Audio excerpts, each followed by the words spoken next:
वो एक चंबल के जंगल का इलाका था।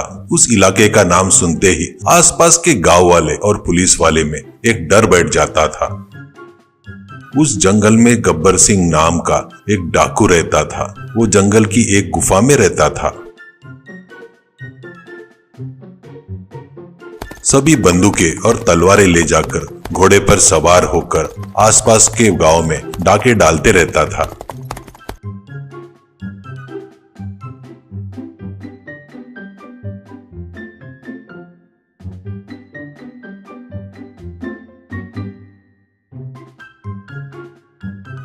चोरी करने से पहले उसका साथी पूछता है, भैया इस बार कौन सा गांव लूटना है? तो गब्बर सिंह हंसते हुए कहता है, पैसे वाले गांव में ही तो माल मिलेगा, गरीबों के पास क्या रखा है चिल्लर के सिवा। जब चोरी ही करनी है तो कम मिलेगा, वहाँ क्यों जाएंगे। अमीर लोगों के घर पर, बैंक में, सोने की दुकानों में जो भी दिखता था वो छोड़ता नहीं था।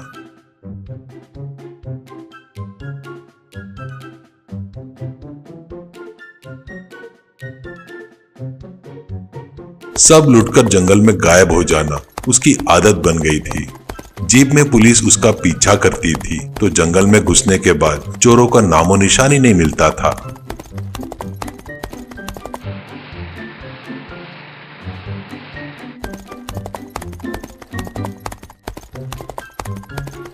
उस गब्बर सिंह को पकड़ना ही इंस्पेक्टर विक्रम राठौड़ ने अपनी जिंदगी का मकसद बना लिया था। वह बहुत ही सख्त और अनुशासन प्रिय अधिकारी था।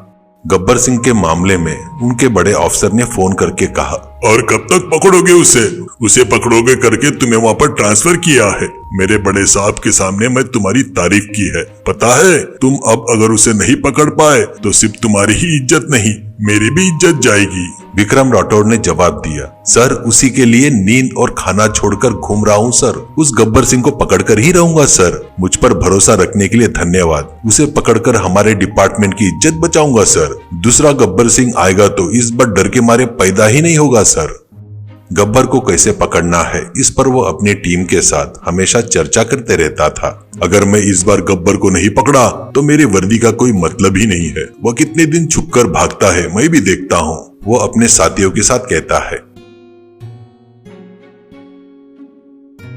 एक दिन एक सिपाही ने डरते हुए कहा, सर चंबल का जंगल बहुत बड़ा है सर, इतना आसान नहीं है। वो गब्बर सिंह का अड्डा है, वो चप्पा चप्पा उसे पता है सर। इस पर विक्रम सिंह ने कहा, जंगल बहुत बड़ा है तो क्या हुआ, जुर्म से तो बड़ा नहीं है ना। उसे पूरा जंगल पता है तो भी ठीक है, मैं उसे पकड़कर ही दम लूंगा।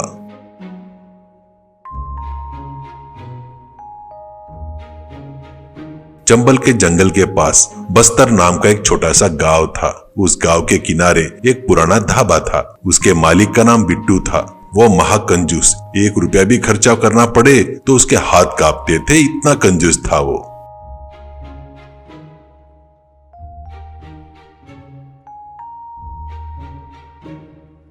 बिट्टू रोज अपने काम करने वाले पर चिल्लाते रहता था, अरे क्यों इतना तेल डाल रहे हो? चिकन के टुकड़े इतने बड़े क्यों रखा? ग्राहक को छोटे टुकड़े देने चाहिए, समझ में आया ना? ऐसे चीखता था, चिल्लाता था। काम करने वाले आपस में बात करते, अरे वो पैसे बचाने के लिए हमसे क्या क्या करवा रहा है, खाने में सब घटिया सामान इस्तेमाल करने को कहता है, यह पाप हमें भी लगेगा। बिट्टू के ढाबे में चिकन बिरयानी, मटन बिरयानी और कई तरह के आइटम खूब बिकते थे, लेकिन वह घटिया मांस और घटिया सामान से सब बनवाता था।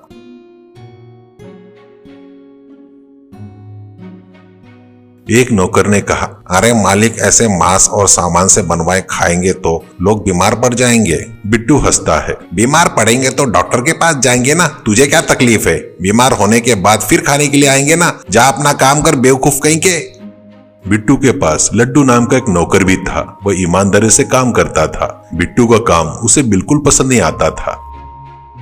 लड्डू ने एक दिन हिम्मत करके कहा, मालिक ऐसा करना पाप है, मेरी बात मानिए और यह पाप करना बंद कर दीजिए, यह ठीक नहीं है। बिट्टू गुस्से में बोला, तुझे पसंद नहीं है तो तू अपना काम छोड़कर चला जा, लेकिन मुझे फालतू का ज्ञान मत बांट।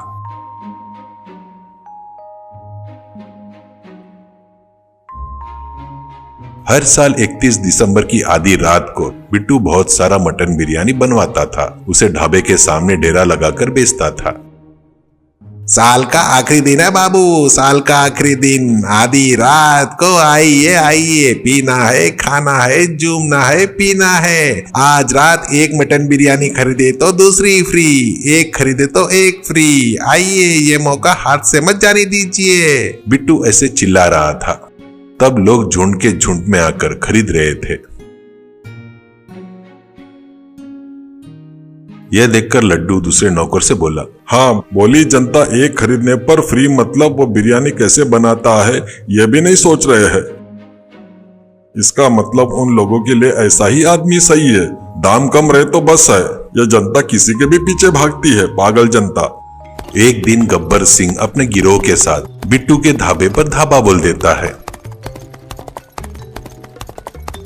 ढाबे में मौजूदा ग्राहक उन्हें देखकर डर के मारे भाग गए। काम करने वाले भी भाग खड़े हुए। लड्डू मात्र एक कोने में छुपकर सब देख रहा था।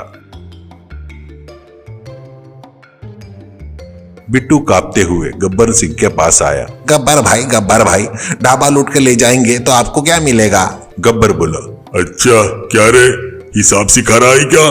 बिट्टू ने कहा, मेरे पास एक उपाय है भाई, वो काम करोगे तो मेरे ढाबे में मिलने वाले पैसे से कहीं ज्यादा पैसे मिलेंगे आपको। गब्बर सिंह हैरानी से पूछा, क्या है बोल, अगर मुझे पसंद आया तो तेरे ढाबे को कुछ भी किए बिना चला जाऊंगा यहाँ से, बोल क्या है?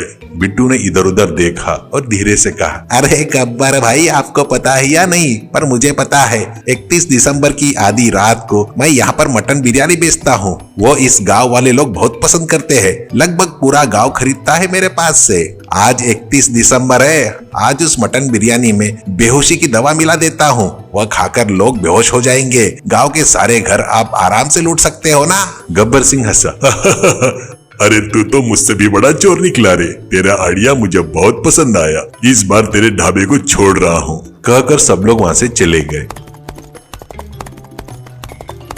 ये सारी बातें छुपे हुए लड्डू ने सुन ली। उसका दिल बैठ गया और उसने सोचा, यह दुष्ट अपने ढाबे को बचाने के लिए पूरा गांव को खतरे में डाल रहा है, यह होने नहीं देना चाहिए। गब्बर के लिए विक्रम सर बहुत दिन से तलाश कर रहे हैं ना, यह बात तुरंत उनको बतानी चाहिए, ऐसा उसने सोचा। फिर लड्डू सीधे पुलिस स्टेशन गया। इंस्पेक्टर विक्रम राठौड़ के सामने खड़ा होकर सब बता दिया। विक्रम ने हैरानी से लड्डू से पूछा, तुम जो कह रहे हो वो सच है लड्डू? लड्डू ने जोर देकर कहा, सर मुझ पर भरोसा कीजिए सर, भगवान की कसम खा रहा हूँ। 31 दिसंबर आधी रात को पुलिस वाले सादे कपड़ों में ढाबे के आसपास छुप गए थे। लोग बिरयानी खरीदना और खाना शुरू कर चुके थे।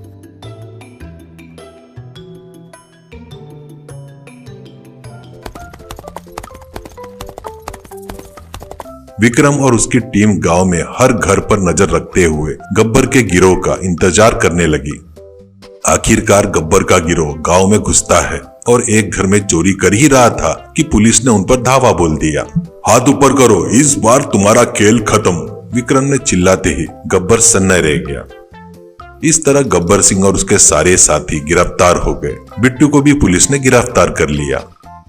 कोर्ट में जज ने कहा, अपराध करने वाले के साथ अपराध की योजना बनाने वाला भी बराबर का दोषी है, इसलिए तुम सबको कड़ी सजा सुनाई जाती है। गब्बर और बिट्टू को जेल की सजा सुनाई गई। वे जेल चले गए।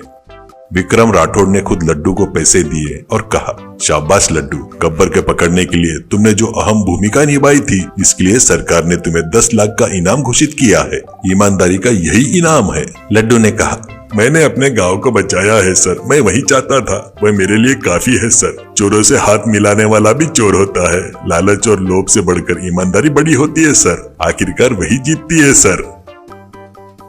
डियर फ्रेंड्स, अगर आपको ये वीडियो पसंद आई तो हमारे चैनल को लाइक, कमेंट और सब्सक्राइब जरूर करना और हाँ, अपने दोस्तों के साथ इसे जरूर शेयर करना। धन्यवाद।